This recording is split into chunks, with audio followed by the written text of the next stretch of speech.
నాకు యాక్సిడెంట్ జరిగింది, ఎలా జరిగిందో తెలియదు. నాకు 18 రోజులు కోమా. ఇప్పుడు భక్త సురేష్ స్వామి వారు కూడా అష్టాదశ శక్తిపీఠ దర్శనం చేపిస్తుంది. నాకు అదే మైండ్ రిమైండ్ అవుతుంది.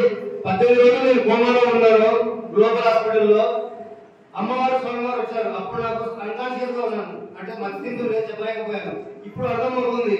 జగన్నాథ స్వామి వారు వచ్చి నా తలంతా ఏముతో అమ్మవారు వచ్చి ఏం అవ్వలేదు అని చెప్తుంటే నాకు చెప్పుకోలేకపోయాను. ఆ గురువు యొక్క శక్తి, గురుభావం ఏంటంటే ఓం గురువే సర్వయోగానాం విజయ భావయోగినాం విజయ సర్వ విద్యానాం ఓం దర్శనమూర్తి స్వామి అన్నమా.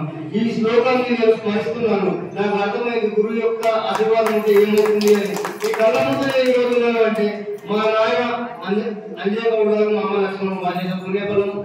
ఈ గురు పరంపరల వారీశ్వరమ్మ గారు మా తాత ఐదు రామదేవ్ గౌడ్ గారికి అప్పవుతుంది. ఇక మాదంతా అలా నేను ఇప్పుడు ఆలోచిస్తున్నాను, ఇది ఎలా జరిగింది ఏంటంటే నాకు ఇప్పుడు అది రియలైజేషన్, జ్ఞానోదయం అవుతుంది. ఇంతకు ముగిస్తున్నాను.